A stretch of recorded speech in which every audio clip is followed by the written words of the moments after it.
Hello दोस्तों, स्वागत है आप सभी का DMR स्टडी पॉइंट पर। और आज के इस वीडियो में हम पर्यावरण के 30 महत्वपूर्ण प्रश्न करने वाले हैं जो कि आपके एग्ज़ाम के लिए बेहद महत्वपूर्ण होंगे। और अगर आप चैनल पर नए हैं तो प्लीज़ चैनल को सब्सक्राइब कर लीजिएगा, जिससे आगे भी आपको इसी प्रकार की यूजफुल वीडियो मिलते रहे। तो चलिए फिर स्टार्ट करते हैं। देखिए, पहला प्रश्न लिखा है, मोटर वाहनों द्वारा छोड़ा जाने वाला प्रमुख प्रदूषक है।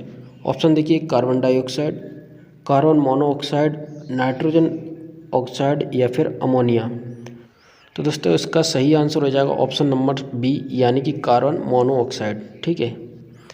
अगला प्रश्न देखते हैं, वायु प्रदूषण का सर्वाधिक प्रभाव पड़ता है तो मानव के पाचन तंत्र पर, श्वसन तंत्र पर, तंत्रिका तंत्र पर या फिर उत्सर्जन तंत्र पर।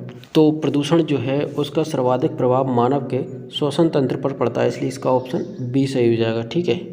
अगला प्रश्न देखते हैं, रसोई गैस यानी कि LPG के जलने पर कौन सी विषैली गैस निकलती है। तो ऑप्शन देखिए, MIC, carbon monoxide, nitrogen dioxide या फिर मीथेन। तो दोस्तों इसका सही आंसर हो जाएगा ऑप्शन सी, यानी कि नाइट्रोजन डाइऑक्साइड। अगला प्रश्न देखते हैं, ईंधन के रूप में प्रयुक्त संपीड़ित प्राकृतिक गैस का प्रचलित नाम है। ऑप्शन देखिए, CFC, LPG, CNG या फिर CO। तो इसका सही आंसर हो जाएगा ऑप्शन नंबर सी, यानी कि CNG। अगला प्रश्न है, ताप विद्युत ग्रहों से निकलने वाली राख से मुख्यतः होता है तो जल प्रदूषण, मृदा प्रदूषण, ध्वनि प्रदूषण या फिर विकिरण। तो इसका ऑप्शन बी सही हो जाएगा, यानी कि मृदा प्रदूषण। अगला प्रश्न है, लगातार गहन कृषि का परिणाम होता है तो ऑप्शन है मृदा की उर्वरता बढ़ना, मृदा में पोषक तत्वों की कमी, मृदा अपरदन या फिर क्षारीयता। तो इसका ऑप्शन बी सही हो जाएगा, यानी कि लगातार गहन कृषि करने से मृदा में पोषक तत्वों की कमी हो जाती है। ठीक है। अगला प्रश्न देखते हैं, किस पादप को बंगाल का आतंक कहा जाता है। ऑप्शन देखिए, जलकुंभी, शैवाल, गाजर घास या फिर विलायती बबूल। तो जलकुंभी जो है इसे बंगाल का आतंक कहा जाता है। ठीक है, ऑप्शन नंबर ए। अगला प्रश्न देखते हैं, अनिद्रा से ग्रस्त रोगियों की संख्या में तीव्र वृद्धि का कारण है। ऑप्शन है जल प्रदूषण, वायु प्रदूषण, शोर प्रदूषण या फिर तापीय प्रदूषण। तो इसका ऑप्शन सी सही हो जाएगा, यानी कि शोर प्रदूषण।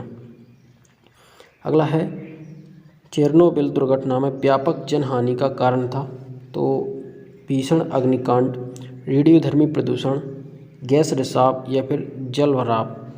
तो इसका सही आंसर है ऑप्शन बी, यानी कि रेडियोधर्मी प्रदूषण। ठीक है।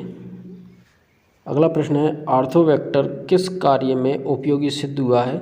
ऑप्शन देखिए, तेल के प्रभाव को नष्ट करने में, प्लास्टिक कचरा हटाने में, मल जल को नष्ट करने में या फिर रेडियोधर्मी विकिरण को रोकने में। तो इसका सही उत्तर हो जाएगा ऑप्शन ए, यानी कि तेल के प्रभाव को नष्ट करने में।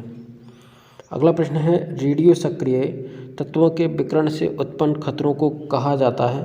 ऑप्शन है रेडियो सक्रिय खतरे, नाभिकीय खतरे, विकिरण खतरे या फिर आणविक खतरे। तो इसका ऑप्शन बी सही हो जाएगा, यानी कि नाभिकीय खतरे। अगला है, प्राकृतिक आपदा नहीं है तो बाढ़, भूकंप, अग्निकांड या फिर भूस्खलन। तो इसका ऑप्शन सी सही हो जाएगा, अग्निकांड प्राकृतिक आपदा नहीं है। ठीक है। अगला है, चक्रवात से सर्वाधिक विनाश किस क्षेत्र में होता है। तो ऑप्शन है हिमालय क्षेत्र, गंगा क्षेत्र, समुद्र तट या फिर पठारी क्षेत्र। तो इसका ऑप्शन सी सही हो जाएगा, यानी कि समुद्र तट में चक्रवात से सर्वाधिक विनाश होता है। अगला है, कंप्यूटर, सेलुलर फोन इत्यादि इलेक्ट्रॉनिक उपकरणों के अपशिष्ट को कहते हैं ई वेस्ट, सी वेस्ट, डी वेस्ट या फिर बी वेस्ट। तो दोस्तों इसका सही आंसर हो जाएगा ऑप्शन नंबर ए, यानी कि ई वेस्ट। अगला है, सुनामी लहरों की उत्पत्ति का प्रमुख कारण होता है। ऑप्शन देखिए, ज्वार भाटा, चक्रवात, समुद्री भूकंप या फिर प्रदूषण। तो इसका ऑप्शन सी सही हो जाएगा, यानी कि समुद्री भूकंप। अगला है, वायु का जो आवरण पृथ्वी के चारों ओर से घिरे हुए है उसे क्या कहते हैं। ऑप्शन देखिए, पर्यावरण, वायुमंडल, ऑक्सीजन या फिर कार्बन डाइऑक्साइड। तो इसका ऑप्शन बी सही हो जाएगा, यानी कि वायुमंडल। अगला है वायुमंडल में सबसे अधिक मात्रा में कौन सी गैस पाई जाती है? तो ऑप्शन है ऑक्सीजन, कार्बन डाइऑक्साइड, नाइट्रोजन या फिर हाइड्रोजन। तो इसका ऑप्शन सी सही हो जाएगा, यानी कि नाइट्रोजन जो है वायुमंडल में सर्वाधिक मात्रा में पाई जाने वाली गैस है। चलिए अगला प्रश्न है, निम्नलिखित में से कौन सा तत्व मिट्टी के निर्माण में सबसे महत्वपूर्ण है? ऑप्शन है सेल, वनस्पति, रासायनिक तत्व या फिर इनमें से कोई नहीं। तो इसका ऑप्शन नंबर ए सही हो जाएगा, यानी कि सेल। अगला प्रश्न देखते हैं, ध्रुवीय क्षेत्र में निम्नलिखित में से कौन सा तल संतुलन का कारक है? ऑप्शन है बहता हुआ जल, पवन, लहरें या फिर हिमानी। तो इसका ऑप्शन नंबर डी सही हो जाएगा, यानी कि हिमानी। अगला प्रश्न है, मरुस्थलीय क्षेत्रों में निम्नलिखित में से कौन सा तल संतुलन का कारक है? तो ऑप्शन है बहता हुआ जल, पवन, लहरें या फिर हिमानी। तो इसका ऑप्शन बी सही हो जाएगा, यानी कि पवन। अगला है, वर्ष पर्यंत जल से परिपूर्ण नदियों को कहते हैं? तो ऑप्शन है सदा नीरा या सतत वाहिनी, असदा नीरा या असतत वाहिनी, उपधारा या फिर इनमें से कोई नहीं। तो इसका ऑप्शन ए सही हो जाएगा, यानी कि सदा नीरा या फिर सतत वाहिनी। अगला प्रश्न है, संवहनिक वर्षा कहाँ होती है? तो ऑप्शन देखिए विषुवत रेखीय प्रदेशों में, ध्रुवों पर, शीतोष्ण कटिबंध या फिर इनमें से कोई नहीं। तो इसका ऑप्शन ए सही हो जाएगा, यानी कि विषुवत रेखीय प्रदेश में।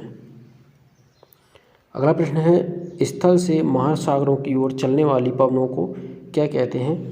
ऑप्शन देखिए अवितट पवनें, अवतट पवनें, जलीय पवनें या फिर इनमें से कोई नहीं। तो इसका ऑप्शन बी सही हो जाएगा, यानी कि स्थल से महासागरों की ओर जो पवनें चलती हैं उन्हें कहते हैं अवतट पवनें।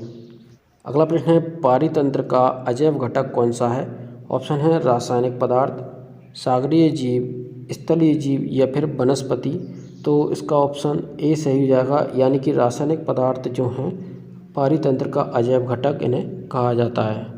अगला है, भौतिक पर्यावरण से अपना भोजन स्वयं बनाने वाले जीव कहलाते हैं? ऑप्शन देखिए उत्पादक, उपभोक्ता, परिपोषित या फिर अपघटक। तो इसका ऑप्शन ए सही जाएगा, यानी कि उत्पादक। अगला है, पौधे और जंतुओं के अपघटित ऊतकों का भोजन करने वालों को कहते हैं? तो ऑप्शन देखिए अपरदभोजी, उपभोक्ता, अनादिक या फिर उत्पादक। तो इसका ऑप्शन ए सही जाएगा, यानी कि अपरदभोजी। अगला प्रश्न है, निम्नलिखित में से कौन सा पारितंत्र का जैव घटक नहीं है? ऑप्शन है वसा, प्रोटीन, विटामिन या फिर खनिज। तो खनिज जो है पारितंत्र का जैव घटक नहीं है। अगला है, झीलों के पानी में ऑक्सीजन कहाँ अधिक होती है? तो ऑप्शन देखिए सतह पर, नीचे की परत में, बीच में या फिर इनमें से कोई नहीं। तो झीलों का पानी जो है तो उनकी सतह पर सर्वाधिक ऑक्सीजन होती है। ठीक है, चलिए अगला है, प्राकृतिक संसाधनों की प्रमुख विशेषता क्या है? तो ऑप्शन देखिए ये मानवीकृत होते हैं, ये निःशुल्क होते हैं, ये निष्क्रिय होते हैं या फिर ये व्यक्तिगत संपत्ति होते हैं। तो इसका ऑप्शन बी सही हो जाएगा, यानी कि प्राकृतिक संसाधन जो हैं वो पूर्णतः निःशुल्क होते हैं। ठीक है, अगला है, पर्यावरण में परिवर्तन करने वाला सर्वाधिक सक्रिय कारक है? ऑप्शन देखिए जलवायु, प्रकृति, मानव या इनमें से कोई नहीं। तो इसका ऑप्शन सी सही हो जाएगा, क्योंकि मानव जो है पर्यावरण में सर्वाधिक परिवर्तन करने वाला सक्रिय कारक है। ठीक है, तो दोस्तों आज के लिए इतना ही, मिलते हैं अगले वीडियो में। और अगर आपको वीडियो पसंद आया था उसको लाइक करें, शेयर करें, साथ ही चैनल को सब्सक्राइब करें, जिससे आगे भी आपको इसी प्रकार की यूजफुल वीडियो मिलते रहें।